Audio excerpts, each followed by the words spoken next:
Hey, we are back, and we're gonna... Oh, I don't have a magazine up.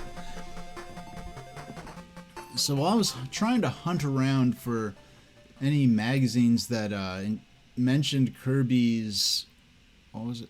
Kirby's Tilt and Tumble? Already forgot the name of the magazines themselves. Okay, so we gotta scroll this down, this up. Pull this down. So 2001, we're kind of... the Dreamcast is already on the market. In the process of sort of collapsing. There were already rumors... Oh, here we go. Why did I forget? There's a list right here of all the magazines, of all the systems being covered. N64, GameCube, PS1, PS2, Xbox, Dreamcast. Yeah, so May... Actually, do we have January 01? Do we have that? February 01? World exclusive Xbox revealed. Like, because the Xbox has been rumored for years before. Oh yeah, let's start with January 2001. So, yeah, so GameCube was announced, but not out yet. Xbox announced, but not out yet. Dreamcast, handhelds. So they just put handhelds in its own category. They used to list Game Boy links, but reviewed. Driver 2, Pokemon Gold and Silver, and Jet Grind Radio, Quake 3 on Sega Net, holiday hit or just a turkey. Xbox, a system you didn't know you really wanted. So, oh, this is, yeah, some duck crossing, and we have some roasted ducks down. Oh, it's Spyro. Spyro, you're the dragon. Now, I never actually played any of the Spyro games. For PlayStation 2, big DVD laughs for PS2. Now that's interesting. Here we've got, excuse me, is more fun than just games. Big DVD laughs. Yeah, the Nutty Professor 2 and yeah, so the Nutty Professor 2 is like the main thing, but why would you include Patch Adams? Like I never... Bowfinger is of all these movies, I've seen The Nutty Professor once. I've seen Bowfinger. I used to love that movie. I used to watch it a lot with my mom. But I've seen Patch Adams. Okay, Billy Madison, Bowfinger, Happy Gilmore, Liar Liar, The Nutty Professor, Patch Adams. Like, what is that doing there with these others?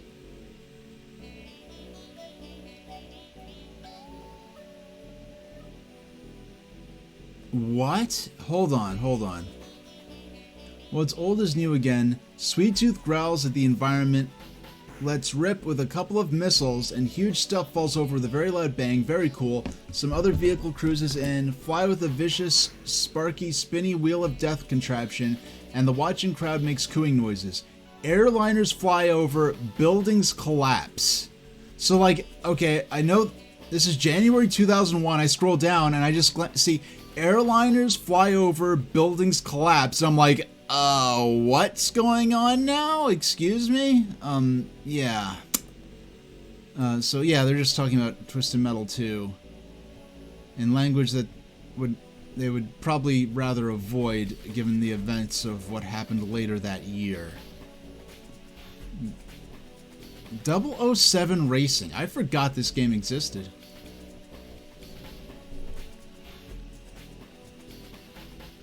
Never played it, never even saw it for rented Blockbuster or anything, but... Now, Fear Effect 2. Is this a PS1 game? Yes, I think it's just regular PlayStation. I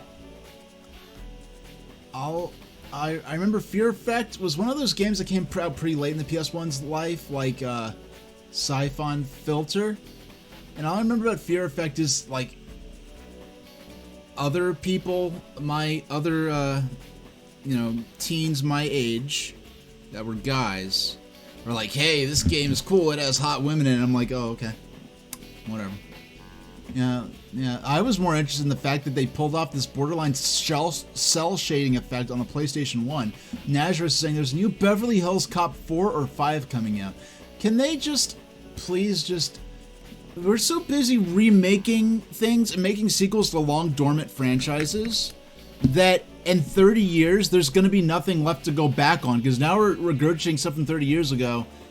If we were doing that, I mean, imagine if in the 80s, in the early 90s, they were regurgitating stuff from the 50s or from the 60s. Like the 60s were to the late 80s and early 90s, as the late 80s and early 90s are to today. If you put it in that perspective, the fact that we're so fixated on these multimedia things from these movies, cartoons, and stuff from the late 80s, early 90s is kind of absurd. But I mean, just thinking back, like Happy Days, that was a period piece from the 50s that was airing in the 80s. 50? Yeah, so like, if they were to do an equivalent to Happy Days today, it would have been set in like 95. And I mean, yeah, I was a kid then, but I'm like, what was going on in 95 that was that hot that we're now gonna make a period piece about it? I mean, that... Oh, and Azure is saying the best thing about Beverly Hills Cop 3 is the preview of Forrest Gump. You know what? I think of I never saw any of the Beverly Hills Cop movies, but just knowing that the epoch of them, when I think of Beverly Hills Cop, I think of like the first couple, and thinking of Forrest Gump, there seems like a distinct and separate epoch from even thinking about the Now I forgot. I remember that there was this concept art, but apparently at some point there were this thing is supposed to be what the Xbox is going to look like at one point. I don't know how serious they were about that. Oh my gosh, this Dungeons and Dragons movie. There's a Dungeons and Dragons movie this year in 2023, but this movie was an absolute joke, from what I heard. I never actually saw it myself, but I heard it was really ridiculous. And look at this, he looks deranged. I'm sure these two are villains. But the guy on the left looks like yeah, he looks deranged. Oh yeah, there was a Grinch game, I guess based on the Jim Carrey film, I don't know.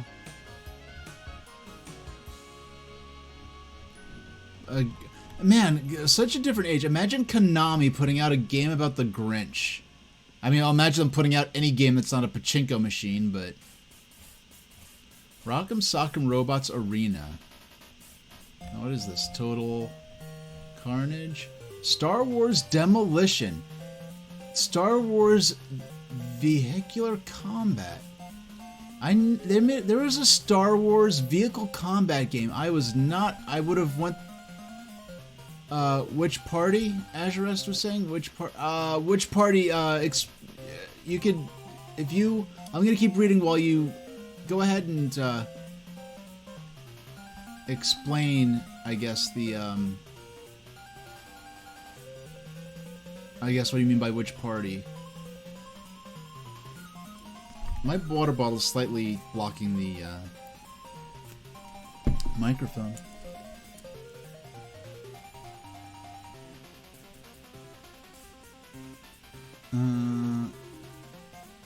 Polygonal quote nudity. Hey, go to bio.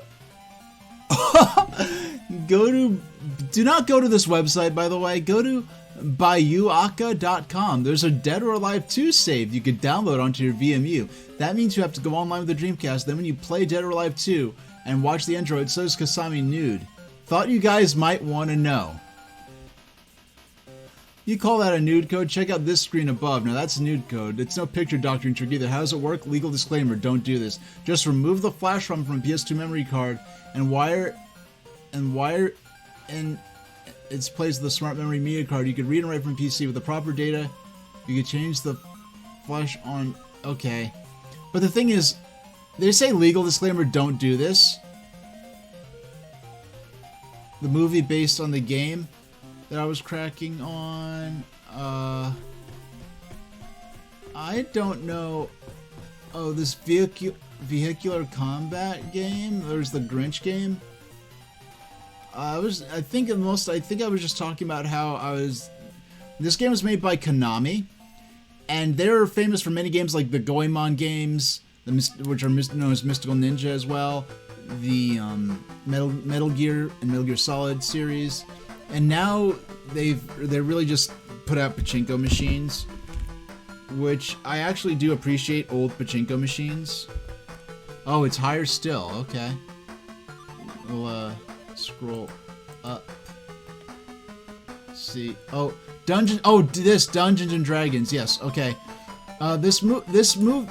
Yeah, Dungeons and Dragons. This is no game. Yeah, this is based on the sort of tabletop. I don't know if you consider more tabletop or pen and paper. But the old timey in person or nowadays on the internet through chat or through webcam, traditional role playing game, and they made the movie based on it.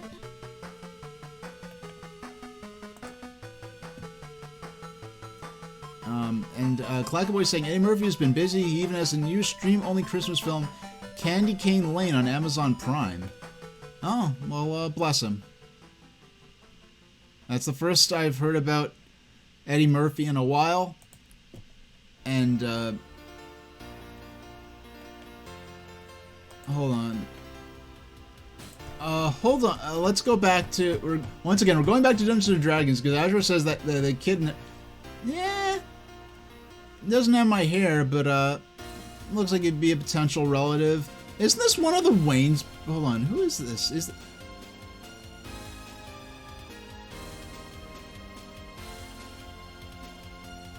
Okay.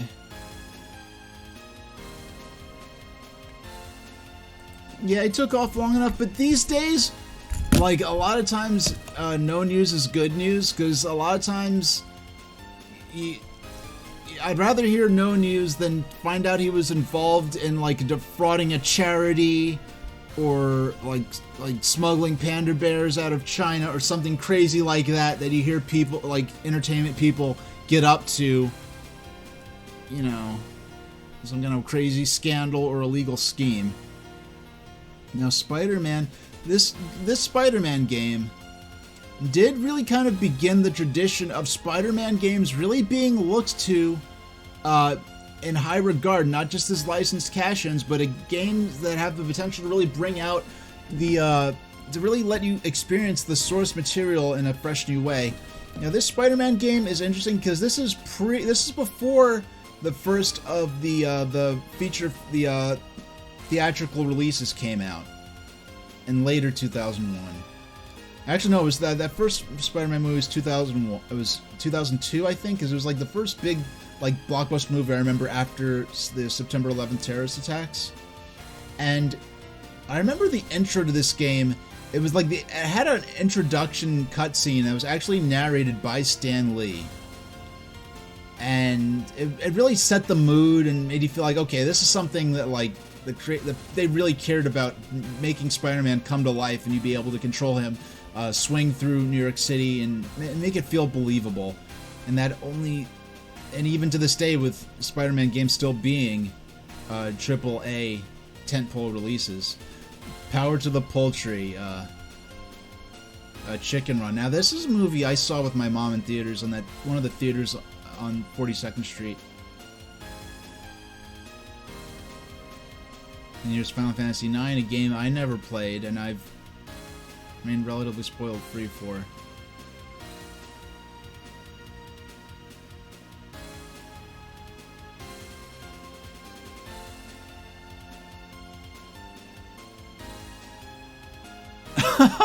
Oh my gosh, look at this. Someone doesn't know how monthly print publishing works. EGM encouraged to slow down. December magazine already? And I'm not talking about January 2001. It's not even November yet. Why are your magazine dates so far ahead? It's getting confusing. Make the next magazine November 2 version 2.0 or something. Wait for the next of us to get into the year 2001. Actually, James, we're right on schedule, and to in fact lap ourselves. We'll eventually get a full year ahead of the rest of the world. This will enable us to cover the latest developments in the gaming world before the companies even think of them. That's a good it's a good amusing response there.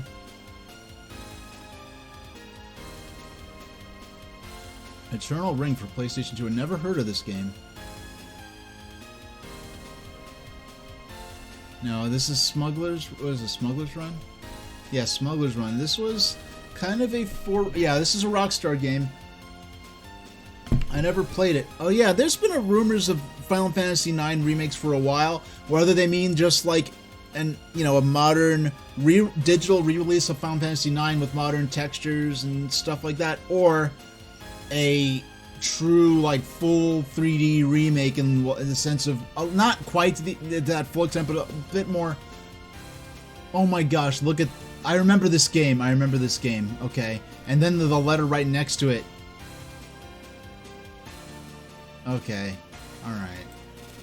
This won't get us TOS, but Boonga Boonga demand surges. I must say, in all my years of gaming, of funky peripherals, I still bust out the U-Force for games like Top Gun once in a while. I have never been as transfixed as when I turned to page 37 in your December issue. I'm not talking about the manned crate dipper or the amazingly realistic Ben-Hur 2000. No, I'm talking about Boonga Boonga, a game of which I'd never heard. And the picture you posted, which has transfixed me night and day since the issue came to my humble mailbox. What the heck is this game? I must know. The Japanese get a lot of awful, funky titles that we Yanks just aren't privy to. Surely this must take the cake. A platform with a virtual butt on it, jeans, and the phrase "have fun" at the bottom. Sounds, what could it mean? Please do some kind of preview or at least more screenshots on this funky game. Whoa, let's see how much this...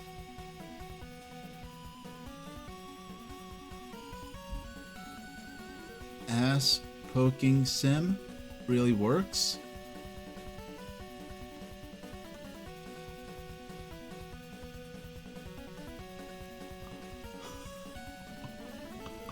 What? It's an arcade cabinet, and there's a woman's face, and like, jeans. Have a fun.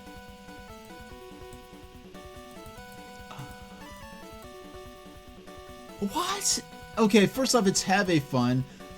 You've seen this kind of game 100 times before. You pick a victim character, grab the controller shaped like a human hand with a finger pointing out. Okay, we're not going to read the rest of that. We're not going to read that either. This is a lot. Yeah, I'm not going to read that. Yeah, okay. That was not a... I knew that was going to be interesting. I didn't think it was going to be that interesting. Okay. So you have an ad for Cool Borders 2001 done up like a weather report. Yeah, talk about spicy. Gee whiz. Crash Bash. I have all these... Okay, the ad for the Emperor's New Groove game. Back in the good old days when Disney animated films... Well, first off, back when Disney made cell animated films. And then secondly, when they would get a AA quality video game to go with them. Launch! Gamers endure long lines and outrageous auction prices to get their hands on PlayStation 2. Who would have thought that in America, hundreds would line up and stand outside overnight for a video game system?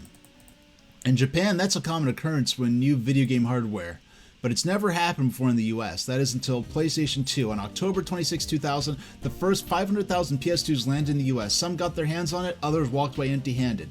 The craziness began as early as 2 days prior when a line of gamers began forming outside the PlayStation store at Sony's Metron Entertainment Complex in San Francisco. By the time systems went on scale on the morning of the 26th, there would be nearly 1,000 people in line. Wowee. Yeah, this is the first time. I remember they did coverage of the Japanese PlayStation 2 launch. And yeah, it was the Japanese PS2 launch and how they sent people from EGM over in Japan to get Japanese PS2s to start doing previews of the games that were launching in Japan. And they, the story of them camping out overnight in front of a Yodobashi camera in what's the district called? I forgot. It's the district in Japan, in Tokyo, It's known for their electronics and technology stores, and it's a district of, high technology. Akihabara, I believe it's called. I don't think I pronounced it right, but yeah. But eventually, this seems like this became common in the United States as well. And I remember reading, I'd get a big double bowl of ramen, and I'd read the coverage. It was that magazine with a preview of Tony Hawk Pro Skater 2 on the front cover, and read the coverage of the PS2 launch in Japan, and being like, man, it would be so cool to be at a console launch like that and hang out with a bunch of other gamers who were excited for a new console. And eventually, starting with PS2, that became common in Japan as well. The first console I actually... Oh, and a gamer saying, thanks for streaming today. Another episode. Michelle, how long will today's episode be? I'll probably at least go on to 7. Maybe even up to 7:30. And now look at, these are the kind of scenes that would be like outside of the Nintendo World Store. And it was a little more exciting at the Nintendo World Store because Nintendo was at more of a position to, Nintendo was in more of a position to entertain the guests to a certain extent. But everyone camped out here. These guys hooked up their PlayStation and TV to a generator and spent the long evening playing Madden 2001. And what they're saying, Damon Donahue, the fact that I had a DVD player helped convince my parents to pitch in a little bit. They can use it too. And Wally Phelps saying, on the day before lunch, I went to Walmart to stake out my position. There were already a line of 60 more people, and only had 24. And Rebecca Pittman saying, better graphics, and that it plays the original PlayStation games and the new ones. It has USB and FireWire. The PlayStation 2 did not have FireWire. FireWire was a Apple proprietary cable that the only device I ever had that used FireWire was the first 2 generations of the iPod, because I had a Gen 2 iPod. And I was just thinking about this the other day. In high school, I had an iPod. And that used to be something that would make a lot of people feel very old. But now saying in high school I had an iPod can make a lot of people feel very young. Because the iPod itself is sort of, it's its successor in the form of the iPhone. But the iPod itself is kind of consigned to the history books. And I had an iPod in high school. But I was the only person I knew to have an iPod, and other kids made fun of me, like, what is that, a Game Boy? Why do you have this nerdy little computer to listen to music on? Just get a Walkman like everyone else. So I had an iPod in high school, but it was before it was even a normal thing to have an MP3 player. But a gamer saying, they remember the PS3 and Wii lines 2006, and the Amiibo lines of... I never went into an Amiibo line, but I remember the days of waiting for console or long gone since games are stock, and you could just order things online now. Oh, there's a FireWire on the front of the PS2. I had the original model PS2. I do not remember there being a FireWire cable. I do not remember that. I just don't.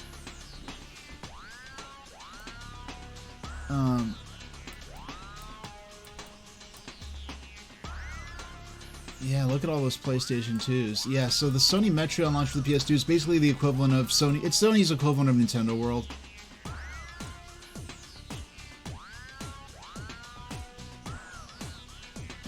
The set of the Tomb Raider movie. This is a movie I saw. This is the movie I saw with my mom, actually. You know what? I swear, hey, all those beautiful PS2. Yeah, just the box alone would be worth a lot nowadays in good condition.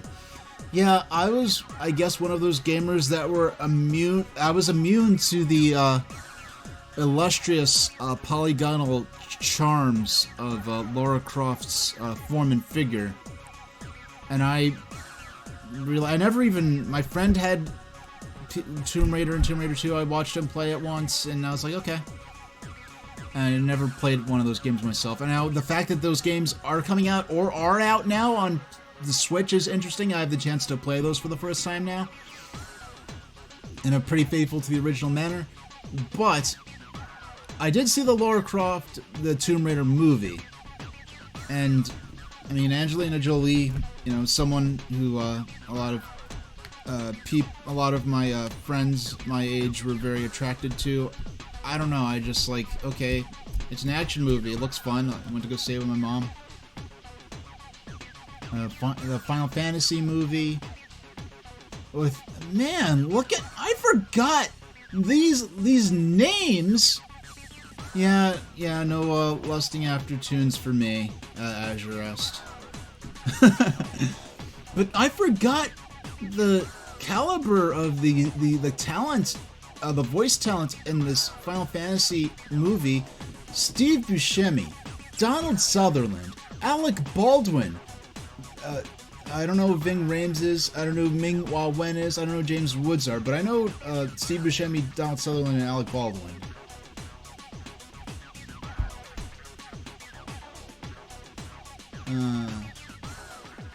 House of the Dead. I forgot. Did they make that? Resident Evil.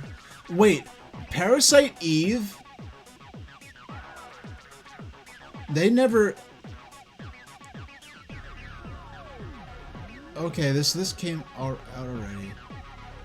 Rumors and speculation have followed the live-action Parasite Eve movie. From the moment it was supposed to come out in the States, the rights are supposedly now in the skilled hands of anime dubbers AD Vision, who were supposed to bring it out to the States this past summer and then to DVD, but it's not out. Madonna supposedly owned the rights for a US remake, but we haven't heard anything on that in a while either. The movie's really based on the novel, not the game, and we've heard a lot of fans have been disappointed by the fan subtapes making the rounds. Oh, Ving... Okay, alright, I know who Ving Rhames is now. Alright.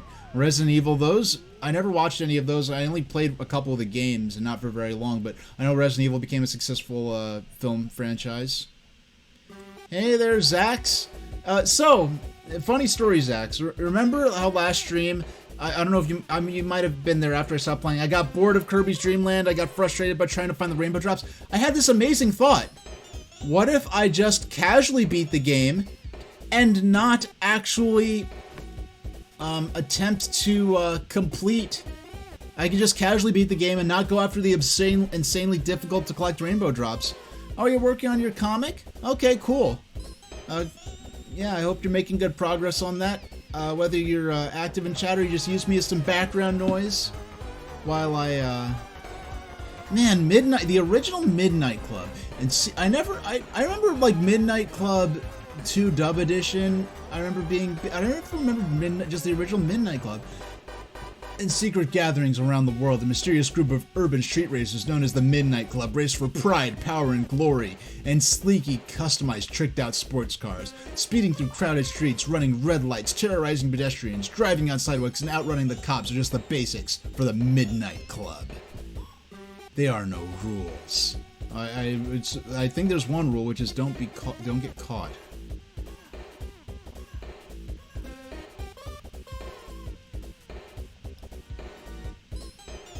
Oh, and Zach's got sick, but, well, I'm glad you're better now.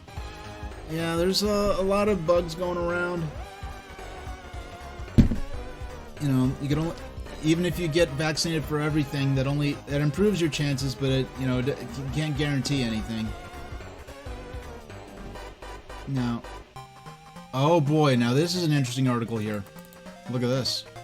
RandNet suspends 64DD sales. Now, Nintendo 64DD.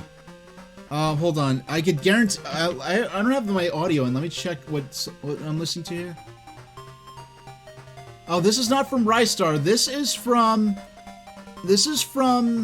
Sonic the Hedgehog, but not Sonic the Hedgehog on Genesis. This is specifically from the Sonic the Hedgehog Game Gear one.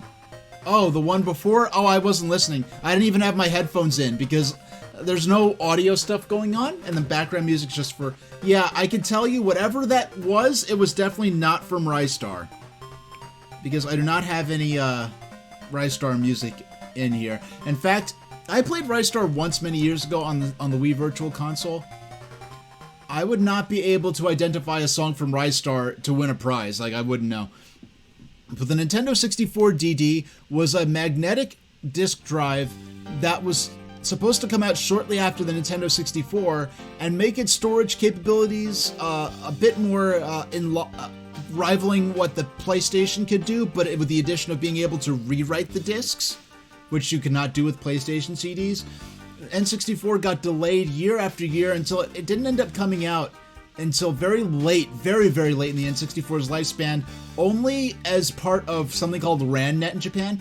So as promising as it may have sounded when the 64 DD first released, Nintendo's RANNet temporarily stopped sales of the unit on October 31st. Whether or not this move will be permanent and mark the end of the drive sales is yet to be determined. Existing users will still be able to access the system, which plays games like Doshin the Giant, SimCity 64, and the ultra-cool add-on F-Zero expansion pack.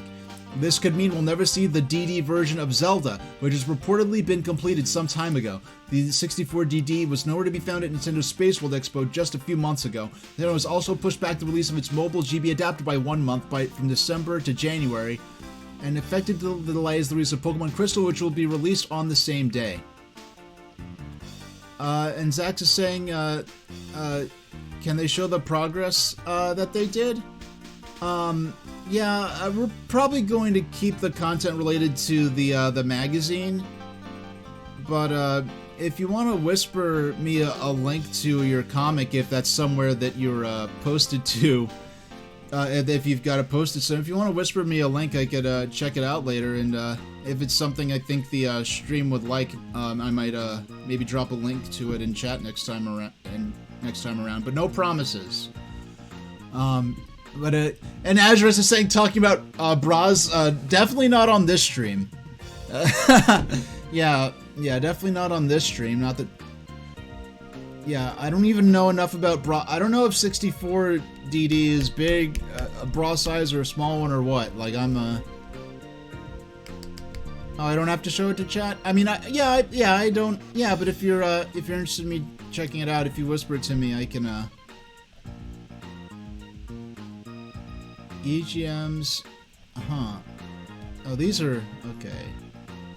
Just a different. Oh, you know what? Excuse me. I'm so zoomed in. A Little Nicky game for the PlayStation. All I know about Little Nicky is that Adam Sandler plays the Devil's Son. Old school. This game was only 6 years old, and they're already calling it War School. We're wondering how 3D graphics would change the way we play games. Wardock show us a drama we've never seen before on a console.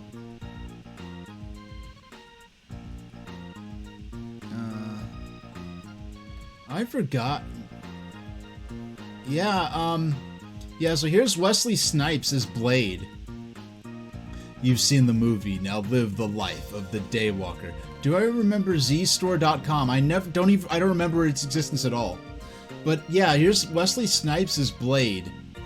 And I forgot his name, but it was the dude who played Commander Boggs in the Hunger Games Mockingjay. Is going to be the next Blade, and I think he's a great choice for that.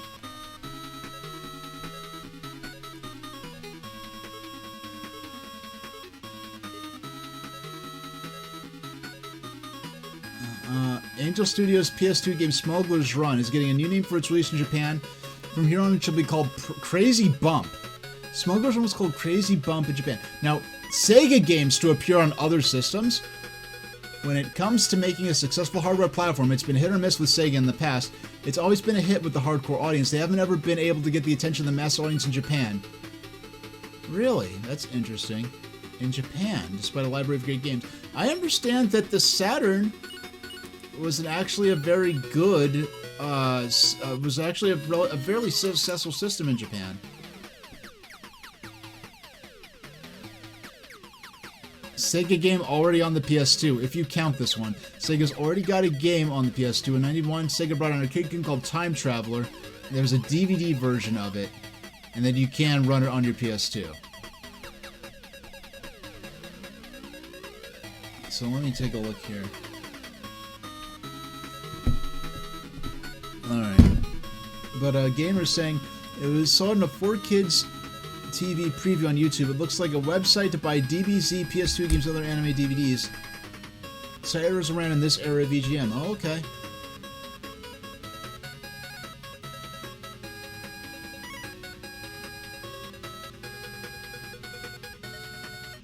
it basically turned into Right Stuff and the Anime Funimation store. Okay, that's interesting. Yeah, I'd never heard of that original form of it. Virtua Fighter: The Animation, the most classic of all 3D fighters, returns. Oh my gosh! Oh my gosh! Look at this. It's really, really irresponsible. I expect better from Sega. San Francisco Mayor Willie Brown comments on a Sega event for Jet Grind Radio called Graffiti is Art, with artists creating huge designs on canvas, not city property. It's really, really irresponsible. Oh my goodness. Yeah, move to North Korea if you want to censor crap like that. Yeah, only government-approved art is San Francisco. Yeah, okay. But if you, Gamer is saying, if you called the customer service number Boo and other DBZ characters talk to you about your... Oh, that's interesting. So I wonder if they got, like, the voice actors from the dub to, Because I remember, like, calling Hollywood Video, they'd get celebrity voice impersonators say, like Arnold Schwarzenegger would be like, your video is overdue. Return it now, or I will get in the chopper and come after you. Celebrity voice impersonated. Oh my gosh. Okay. Oh, look! We're getting into the realm where, hey, there's a game we've actually played, Pokemon Puzzle Challenge. Someone on YouTube in 2015 called the number and showed the viewers what to do. Okay. Yeah, and the bouncer sporting that. Can you tell that the same character designer did the character designs for the bouncer that later worked on the Kingdom Hearts games? I think it was. Yeah, you can just tell from the way he's dressed. Yeah, there's Sue and Chan. Why am I scrolling with my mouse when Aiden Chronicles? Yeah. There's Sue and Chan. We're kind of like the more edgy version of Howard and Nestor, and Howard and Nestor were definitely retired from the Nintendo Power at this point.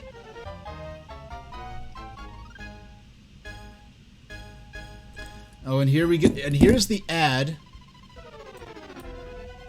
for the game that scandalized that San Francisco mayor, Jet Grind Radio. And you see this lady's been graffitied onto a wall here.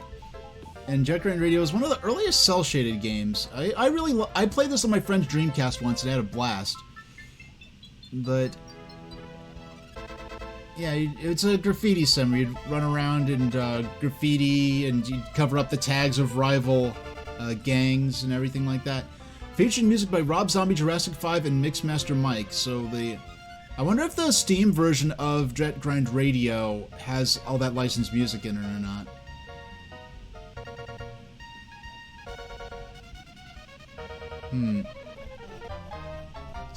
Two words. Shenmue. Sonic Shuffle.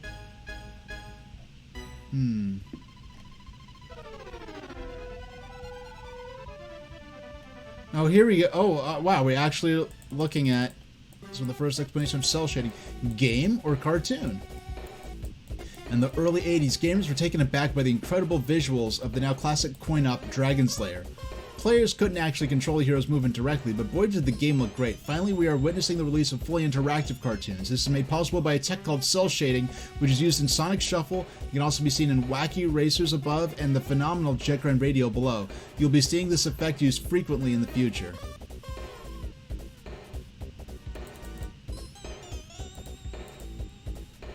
Skies of Arcadia. I heard it's a good RPG. I never played it myself.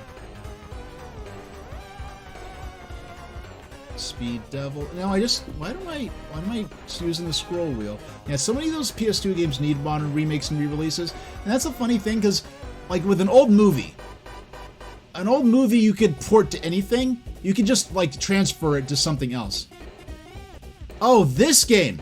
This is a Toby Fox track, and this is Noisemaster's theme from the webcomic Cucumber Quest. Which, if you're not familiar with Cucumber Quest, I've never read it myself, but I know that it is a webcomic that's kind of inspired by the original Paper Mario. And Toby Fox did a fan track. He made a theme for one of the antagonists who is called Noisemaster. And he used the main motif from this as the recurring theme for Metaton in Undertale.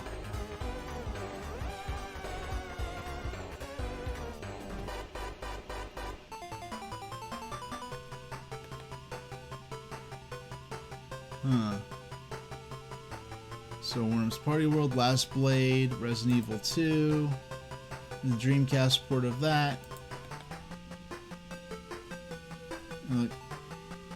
El Dorado Gate Volume 1. If you know what you were thinking, you know El Dorado Gate does not take place in the city of El Dorado Arc. It has nothing to do with it. There are no historic gun battle reenactments every Saturday morning, and no one will ask you to squeal like a pig. I don't know what that's a reference to, but Nappletail. It's a game for little girls. Really, Nappletail is Sega's first action RPG from Dreamcast, seems aimed at younger female players. Gameplay isn't bad, it's like a simplified Klonoa. Huh. And gamers saying the only webcomics they know of are Sprite comics. Oh yeah, there are tons of amazing comics that were really with all like original hand-drawn art. I know yeah, Zax was working on a comic using 3D models, and there are only a couple of webcomics I personally follow, but they aren't triple X rated, but they're more like hard R rated. Are Sprite comics still a thing? I have no idea. I have no idea.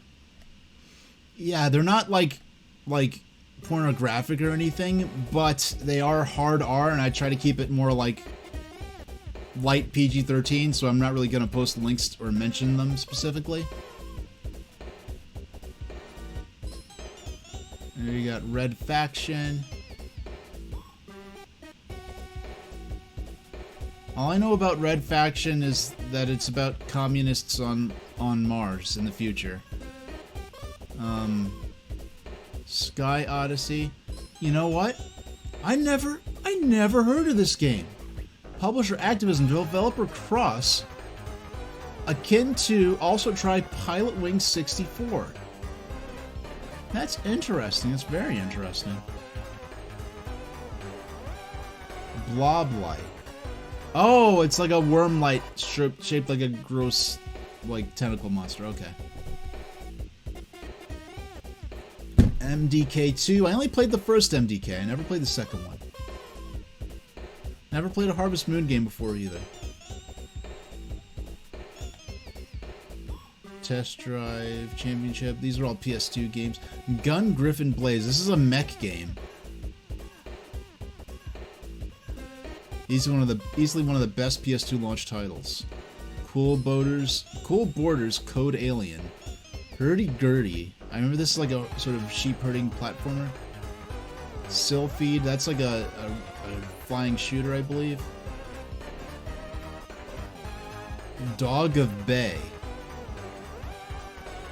It's a... I don't know what that is. There's that... I remember this Woody Woodpecker kart racer. I never actually played it. Lunar 2. A Tale of Two CDs.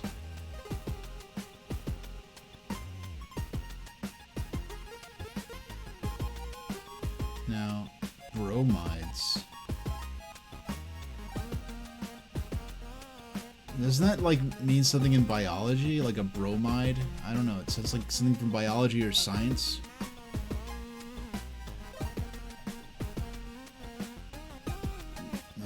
Armored Core 2. I never played an Armored Core game. It's funny because I loved mechs. But the only mech game I played technically is Future Cop LAPD, where you're like a cop in Los Angeles in the future and you have a mech instead of a police car. Yeah, I never played Tail Concerto. I never played Armored Core. Never played Gun Griffin. Those are all like mech games. And of all of those, honestly, Tail Concerto would probably be more my speed.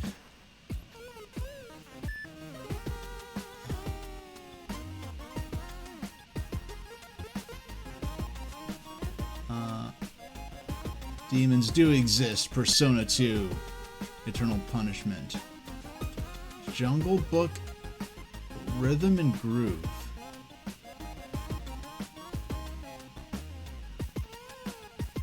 That's interesting. This is around the time when, you don't know, Jack was starting to rise as the a tentpole. I never played this game or ever played it, but I know the artwork definitely got my attention. Like this, look at this cool person with the sword here, and the first in the foreground has a cool belt. Person in the background with the sword. This guy has a big belt too, but he doesn't have the cool buckle. He has a big dragon doggo. And a gamer saying Persona games are too scary, that don't want to play those. Yeah, Persona, for those who aren't familiar, Persona is a spin-off of the Shin Megami Tensei series, and Shin Megami Tensei is pretty much like, yeah, I never knew the Persona games to be like horror games, but it's sort of based on the classical Pandemonium, and like Pandemonium meaning like Pantheon means like all of the gods or all of the divine beings, and whereas Pandemonium means all of the devils. So it's based on sort of traditional Arabic, like it's based on Abrahamic like demonology, and so I could see why something like this perhaps might not quite be your speed, gamer. I can't, perhaps, maybe not. Not quite my speed myself. I saw the Spawn movie when it came out in theaters, but the Spawn movie was so goofy that, yeah, it wasn't. I don't remember it being that graphic or scary. I just remember it being just sort of a fun superhero action movie, but like, you know, with the darker themes to it. For the Queen, for Naboo, for Natalie Portman in exotic costumes. Oh, excuse me, did I say that out loud? Stop the... is this a Star Wars Episode 1 Battle for Naboo? A Star Wars Episode 1, like, fighting game, kind of like Star Fox, huh?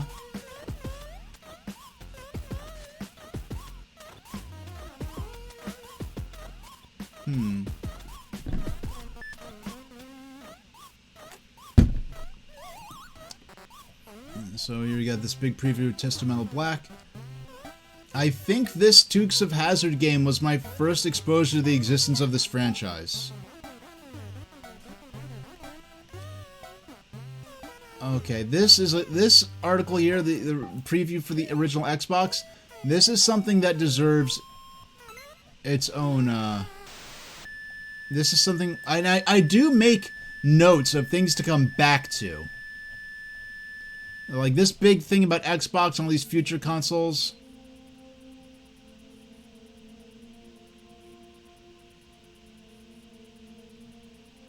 Huh. Yeah, I think that, yeah, that's something we'll definitely be coming back to. Really, this just looks like a gigantic, sort of compendium of what to expect in the coming generation of video games is really what this article is. So that, I think that's something we'll read on its own sometime. You know what? We'll do a stream. I think I'll relegate it to a specific stream. A stream just of going back and looking at a few of these bigger games, these bigger articles in these game magazines. New 3D engine, advanced gadgets. Yeah, so... yeah, that early Xbox concept where it actually looked like a giant letter X that the gamer's talking about.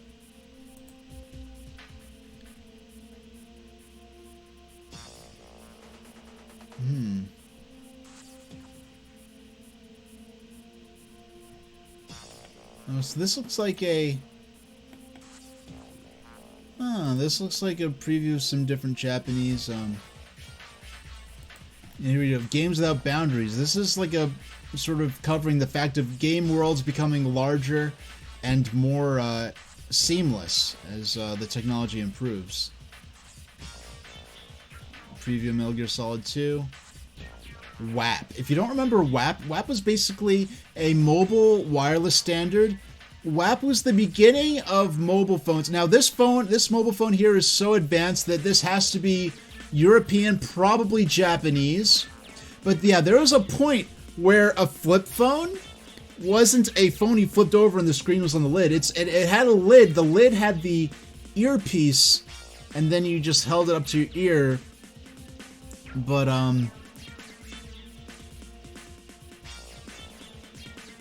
yeah, it was interesting, but yeah, this was a time. I think they just edited that screen. I was gonna address that, gamer. I think this screenshot is just edited on there for illustrative purposes of the potential of cell phone gaming, because in Japan, this was really the beginning of phones becoming more advanced. Like around 2001, I think they already had 3G in Japan. Whereas we wouldn't have it for a while later. It was a lot easier to standardize a lot of those standards. Wow, look at... Someone called Pete. Someone called Pete Dorr. Look at how eBay looked back in 2001. Wowee. What an age. We have a surfing game here. Here we've got our... Wow, you know what I just noticed? Review Crew. At this point, they've given up on the whole Sushi X moniker. Because I know when the original Pokemon came out, Sushi X was one of the reviewers. And if you don't know, Sushi X was kind of a joke character, like an anonymous ninja, who was like, would always present his reviews in character. It's like, well, I was doing assassination missions for my master, this and that. And gamers like, yeah, they're glad flip phones are still available, and also the little candy bar phones. So, Jet Grind Radio. This game was already great before, but nothing like they've ever played before. The sweetest looking game in town. Combing grinds and everything in sight has acquired an addictive skill. And you have Metropolis Street. Oh my goodness, did I just... Yeah, this is... You remember the EGMs we're looking at from like the mid-90s where the reviews were at the front? Now they're in the back. Now Shenmue was a big deal. Shenmue was one of those earlier games that was really trying to be something a lot more cinematic than a traditional video game. Really pushing using action commands as a way to sort of make cutscenes a little more interactive than just watching.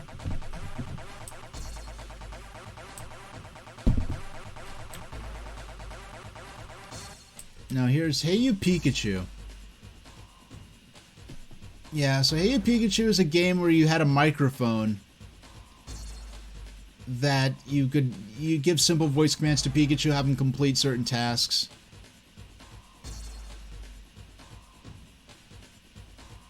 Now, I think, Mark, the great thing about the Game Boy Pokemon titles is they really aren't just for kids. Sure, the little tykes love the sickeningly cute critters, but past the sugar coating, adults can find fairly compelling RPGs. Unfortunately, this is not the case with Hey You Pikachu. The conversations you have with Pikachu are mostly one-worders. The mini-games you play together are so simple, they make the Mario Party contests seem like RPGs. Wow.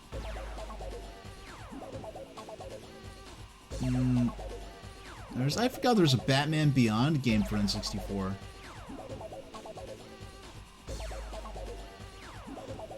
Batman Beyond supports DualShock. Best feature, you could turn it off. Worst feature, that it also turns on. Yeah, so I guess Batman Beyond was a stinker.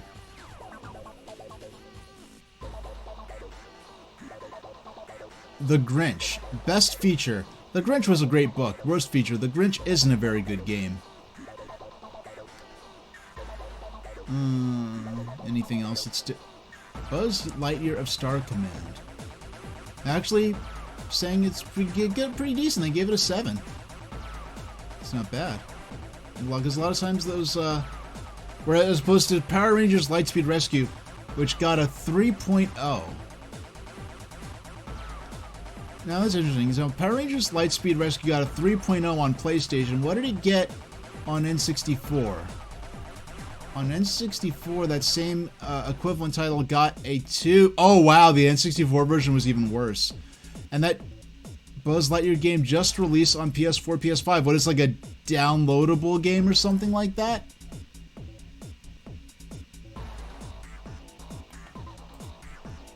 And just keep everyone in the loop. The last PlayStation console I purchased and owned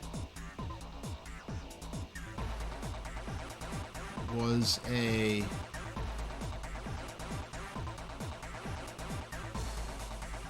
digital release of the PS1 PS1 game Upscaled. Interesting. The other term Dungeon Call is just a figure of speech. Now here's the Tornado Mystery Dungeon games. They finally brought one of these to, I don't know if there's only one for PS1, but I know it came out in Japan, and for a very long time it was Japan only. They brought one of these to America, and I was not even aware it happened. The first of these games I actually played was Pokemon Mystery Dungeon. MotoGP. Orphan. Yeah. Orphan, I remember this game had some really creepy jokes about the main character, like hitting on an underage NPC, and it was kind of like, eh? Like, when Pete played, he was kind of like, I don't know about these jokes. Should be talking about a kid that way. Now, now, this is interesting. This is interesting. This game is now on my radar, because I was recently thinking about, man, like Alice in Wonderland, like has so much potential for video games. I know there's the American McGee Alice, which is trying to be like I understand it to be an edgy, really like overly dark take on it, which is not quite how the book was. But yeah, like American McGee's Alice was basically like the Disney, like Tim Burton live action Alice in Wonderland before that was a thing, from what I understand.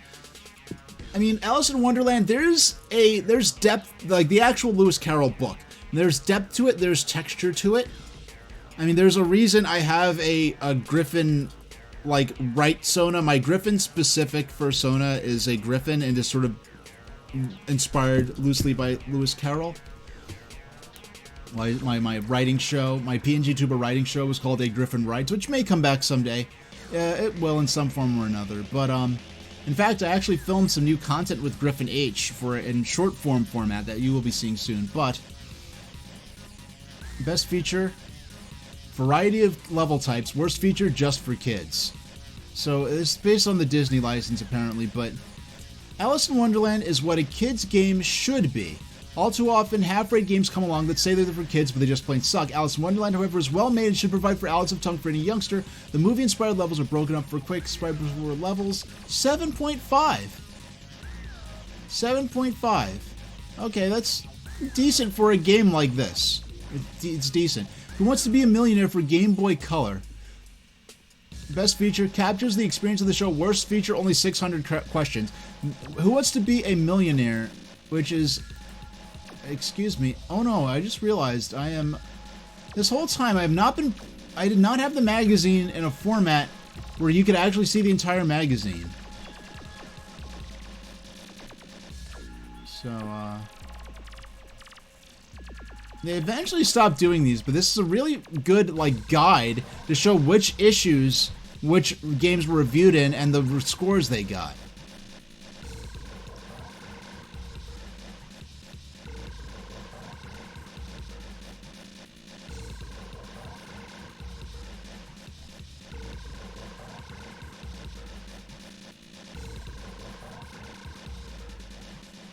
Wow, look at this. I've heard nothing but good things and funny things about Seaman. Seaman. Mere words cannot articulate my anger towards this product. Seaman. What? Oh, okay. This is a. All right. This is a letter someone sent in a review, and this is their take. Okay. What we said. This is the coolest game ever made. Bizarre. There's often nothing to do. We rated it 8, 6, and 9. What you said. I really love games that don't play well. Hell, this isn't even a crappy interactive. This isn't even a crappy interactive experience like Metal Gear Solid or Final Fantasy VIII. This person, having played the demo for the original Metal Gear Solid, and having played the demo for Final Fantasy VIII, and knowing what those games are like, neither Metal Gear Solid or Final Fantasy VIII for the original PlayStation are crappy interactive experiences. They're just full-fledged games that have cutscenes occasionally.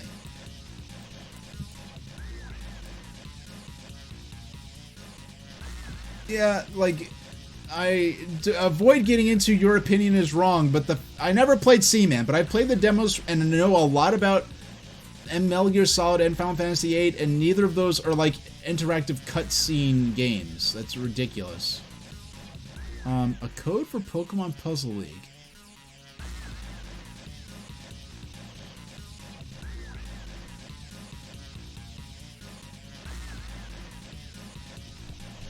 Alright, so, that covers the magazine.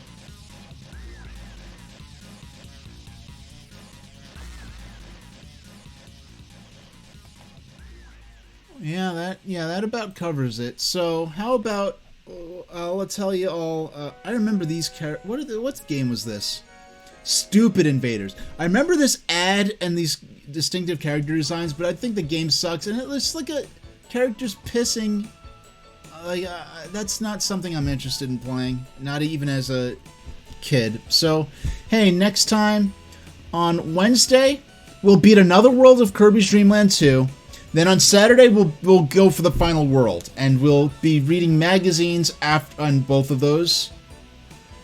So, hey, I will see you all. So that'll be Wednesday Wednesday the 20th. I just realized the 23rd is going to be the last stream before Christmas. Then Wednesday the 27th. Okay, alright, I know how I'm going to... Yeah. Wednesday the 27th. Then, the 20th, we're going to be doing Kirby's Dream Land 2. The 23rd, Saturday, we're going to skip Kirby. We're going to do some Christmas and the like. Some Christmas stuff and some non-Christmas stuff, watch party stuff, and watch along stuff I can just run directly on Twitch. Probably will delete it after for safety purposes, but then on the Wednesday the 27th, we will beat Kirby's Dream Land 2. And on Saturday the 30th, I will have my final stream of the year, a very special transition stream before the transition stream between my old format for streaming and my new format for streaming. So it will be it for tonight. Thank you all for showing up, both whether you were active in chat or standing guard in my silent squad. Sincerely and deeply appreciated it. My credits for my Tumblr, my YouTube, and my website formerly known as Twitter are in chat right there. And I will see you all next time. And thank you very much for watching.